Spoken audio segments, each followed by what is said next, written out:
Será que o ETF GPI é o melhor ETF para você receber dividendos em dólares? Quais são as vantagens e desvantagens desse ETF? E qual a minha opinião pessoal sobre ele? É sobre isso que falaremos nesse vídeo. Então vem comigo. Você acha que seria uma ideia bacana a ideia de receber dividendos mensais igual um fundo imobiliário, só que em dólares? E isso através de um ETF? É isso que pensou o JP Morgan, o maior banco de investimento dos Estados Unidos. Que aí ele formou o ETF GPI, que acabou despertando interesse nos investidores que querem ter parcela do seu patrimônio no exterior e recebendo dividendos mensais. E não só isso, são altos dividendos, não é simplesmente receber dividendos mensais. Esse ETF já chegou a pagar quase 12% ao ano. E eu vou te mostrar aqui. E esse aqui então é o GPI. Nesse momento, o dividend yield está em 7,94%. Somente pelo dividend yield atual já haveria uma certa discrepância em relação ao dividend yield médio pago pelas empresas americanas, mesmo aquelas empresas que são boas pagadoras de dividendos. Como que eu sei isso? Basta eu simplesmente comparar com o dividend yield do ETF SCHD, que é um ETF que reúne as 100 maiores pagadoras de dividendos listadas nos Estados Unidos. E olha só o dividend yield, 3,5%. E esse aqui é um dividend yield considerado alto nos Estados Unidos, onde a média de dividend yield fica entre 2 a 3%. Tanto assim que o ETF NOBL, que vai pegar ali apenas empresas que pagam dividendos crescentes, ou seja, todos os anos o dividendo cresce. Nos últimos 25 anos, mesmo nesse ETF, você tem um dividend yield de 2%. Por isso que chama atenção, quase 8%, e como eu falei para vocês, se a gente pega aqui no histórico, é um ETF novo, já antecipo para vocês, nasceu em 2020, só que em 2022 pagou quase 12%. E aí você poderia se perguntar, qual é a mágica, o que está por trás de um dividend yield tão alto? E aí eu quero chamar a sua atenção para o seguinte, qual foi a valorização do ETF nos últimos 12 meses? 1,9%. Se a gente pegar o SCHD, subiu 6,66%. O NOBL subiu 2,66%. E aí vamos olhar para um ETF de S&P 500 para você ter um parâmetro melhor ainda. E olhando aqui para o IVV, subiu 22%. Foi muito mais. Nesse ano, o GPI está subindo 2,63%, enquanto que o IVV 15%. Então há aqui sim uma grande diferença. Então você percebe que mesmo somando com o dividend yield, o GPI acaba perdendo da performance desse ano. Você precisa sempre lembrar que a gente não pode usar apenas uma pequena janela de tempo. Eu só estou usando aqui por uma comparação nesse vídeo. 15% contra 2,63% do GPI, mais um yield de quase 8%, fica aí algo próximo de 10, 11%.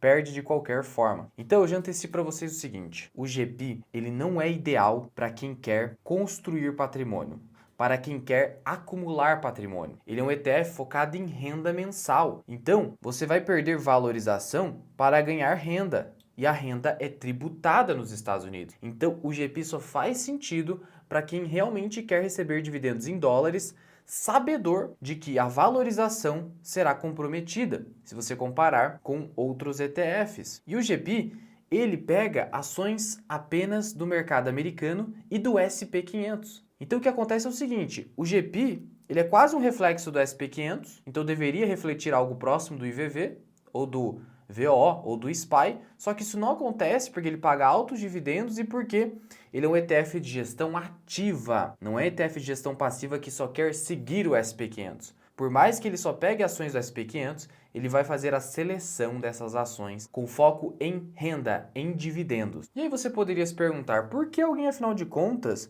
investiria num ETF para receber dividendos em dólares se você tem um dividendo tributado e no Brasil não? O que acontece é o seguinte, a gente está vendo uma tendência de alta forte do dólar frente ao real. Só nesse ano, o dólar subiu mais de 15%. Aí você soma com a valorização do SP500, você tem um retorno alto. E esse aqui é um ETF americano, então a valorização dele é em dólar e o dividendo que você recebe é em dólar. E o dólar está se valorizando e está numa tendência de alta frente ao real. Então a ideia é você, além de ter parte do seu dinheiro fora do Brasil, o que constitui uma certa proteção para o seu patrimônio, aqui também jaz a ideia de você surfar a alta do dólar frente ao real. Essa que é a ideia. E como eu falei para vocês, o GPI, ele paga dividendos todos os meses. Olha só, aqui no Investidor 10 você tem os calendários. E aqui está o calendário do GP. Veja, data com 3 de outubro de 2023, para receber já rapidinho, no dia 5/10 de 2023. 1,87, 1,75, 1,91, agora está em 1,84 novamente. Então são dividendos todos os meses. Para quem já está numa fase de viver de renda ou para quem quer dólares pingando na conta, o GP é interessante. Só que, de novo, a gestão é ativa. Não busca simplesmente copiar a performance do SP500, mas sim o gestor. Ele busca pegar as melhores pagadoras de dividendos e rentabilizar a carteira com foco em renda o máximo possível. E como que eles fazem isso? Essa que é a grande dúvida. Como que eles conseguem pagar dividendos mensais, afinal de contas? E aí, quando a gente, então, entra no site do JP Morgan, aqui nós temos o GP, e aqui vai um detalhe importante. Como é um ETF de gestão ativa, ou seja, exige um trabalho e uma expertise adicional do gestor, e no geral é melhor você evitar gestões ativas nos Estados Unidos, então aqui já vai um alerta, investir nos Estados Unidos é sempre bom você focar em gestão passiva, simplesmente pela gestão ser ativa, a taxa de administração vai ser maior. Aqui é de 0,35%, não é algo absurdo no Brasil. Qualquer ETF de gestão passiva, mesmo que seja para receber dividendos, já vai cobrar 0,5% ao ano, mas quando você compara com o padrão estadunidense de ETFs, 0,35% não é um valor muito baixo.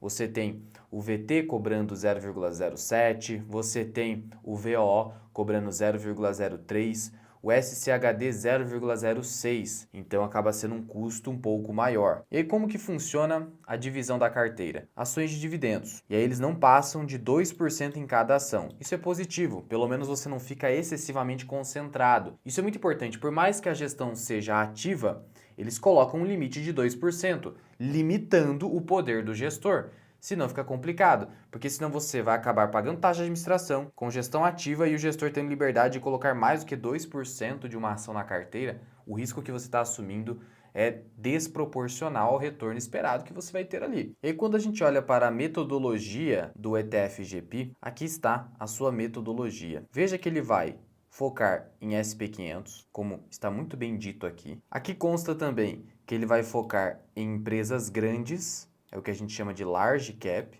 E veja, a estratégia envolve então buscar empresas grandes, boas pagadoras de dividendos, do SP500, e aí tem aqui justamente, entre aspas, o segredo para a obtenção desse dividend yield muito acima da média, que é o seguinte: o uso de opções, mais venda de opções. Aqui está escrito, venda de opções. Então, nesse ETF em que você tem gestão ativa, os gestores, eles tentam incrementar a renda através da venda de opções. Ou seja, algo similar ao que a gente conhece no Brasil como dividendo sintético. Dividendo sintético, Luan, sim, que é você obter os prêmios das opções, você ganhar com os prêmios das opções, algo que até o Warren Buffett e o Barsi fazem, vendendo as opções para quem quer comprar, por exemplo, uma venda de call, que é uma opção de compra, e aí você coloca um preço, que é o strike, e se esse strike acabar não ocorrendo até o vencimento da opção, você embolsou o prêmio, lucrou e isso gerou renda. E é esse prêmio que faz com que no GP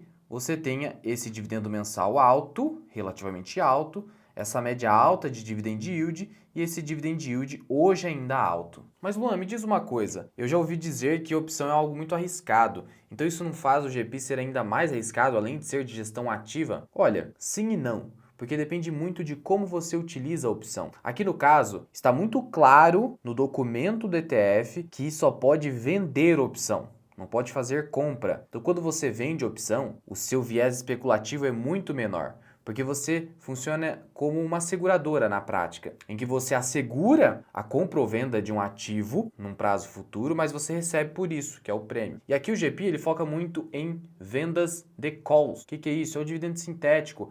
É eu vender calls, é eu me obrigar a vender ações numa data futura em um preço específico. E só ações escolhidas pelo GP, mais ou menos 100 ações, que advêm do SP500. Então essa que é a ideia, é você utilizar o dividendo sintético para aumentar a renda e gerar esse dividend yield alto em dólares. Só que qual que é o grande problema dessa estratégia? Apesar de ser mais conservadora quando a gente está falando de opções. O grande problema é que você acaba tendo momentos em que você precisa ou fazer a rolagem da opção, ou então fazer o quê? Assumir a obrigação. Você vai ter que vender uma ação num preço que não seria o mais lucrativo. Como assim? Vamos lá. Uma das ações que estão aqui no top 10 do portfólio do GP é a Microsoft. A Microsoft, nesse momento, custa $429, quase 430. Tá caindo bem hoje. Vamos supor então que o gestor do GP venda uma opção de compra com strike em, olha só, em 440. Só que aí a Microsoft,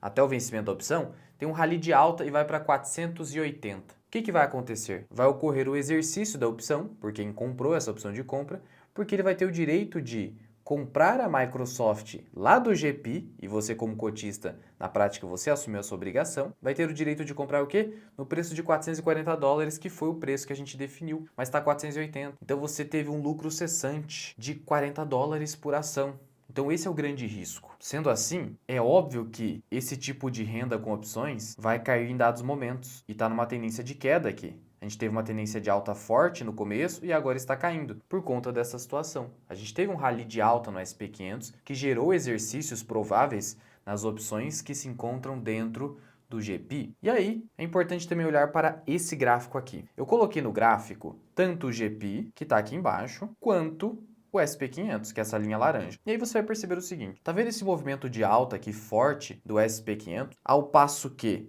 o GP meio que andou de lado aqui, não seguiu essa mesma alta, você vai se perguntar, ué, mas as ações de dentro do GP, elas foram escolhidas a partir do SP500, por que não deu essa esticada que a gente teve aqui também? Isso não aconteceu justamente por essa dinâmica da venda de calls, porque o que acontece é o seguinte, você é obrigado a assumir a obrigação ali da opção, aí você recebeu um prêmio, mas muitas vezes não compensa se você foi exercido, e aí você perde toda a alta dessas ações que estavam com opções lançadas. Então veja que você acaba perdendo dinheiro nesses momentos de rally do SP500, mas não é que você teve prejuízo, você pelo menos garantiu ali uma alta e um prêmio. Só que você deixou de ganhar muito mais. Então, de qualquer forma, você fica protegido, mas você deixa de ganhar em momentos de bull run, de alta forte no SP500. E aí você pode até ter momentos do quê? De uma certa correlação negativa entre SP500 e GP. Ou seja, em dias ou semanas em que você está tendo uma alta forte aqui no SP500, você vai ter o quê? Provavelmente uma baixa ou até uma lateralização do GP. O inverso pode ser verdadeiro também, fazendo com que, olhando por esse lado, o GP possa ser bom para sua carteira se você quer usar com uma certa, entre aspas, proteção, pensando na correlação negativa, com o SP500. Não é a melhor estratégia para fazer isso, mas se você quiser aliar renda mensal em dólares, que pode ficar bastante alta essa renda quando o SP500 está caindo, como por exemplo aqui, se você quiser aliar isso mais uma certa proteção, que eu falei aqui para vocês, pode fazer sentido. E olha só, não foi por coincidência que nesse momento aqui, comecinho de 2022, em que o SP500 caiu bem, teve uma correção no SP500, foi nesse ano de 2022 que o GP reportou esse dividend yield alto. Por quê? Por um motivo muito simples. Porque provavelmente os prêmios estavam altos e o GP não foi obrigado a fazer exercícios, só foi embolsando prêmios altos. Por quê? Ué, porque não teve alta do S&P. Então as ações que estavam ali como ativos objeto das opções, essas ações não subiram, elas caíram. E aí, nesse sentido, o GP conseguiu trazer uma renda maior. Então essa que é a ideia. Investe no GP, acha interessante ou prefere somente investir de forma puramente passiva? Eu já falei para vocês. Pode não fazer muito sentido o GP para quem quer acumular patrimônio, mas pode fazer sentido um pedaço na sua carteira se você quer uma certa correlação negativa com o SP500. E para quem quer dividendos em dólares, pensando nessa dinâmica, pode fazer sentido, mas de novo, aqui a gestão é ativa, então o risco é maior. Muito obrigado por ter ficado comigo até aqui. Eu sou o Luan, esse que é o canal Mira Investing. Até o próximo vídeo. Fui!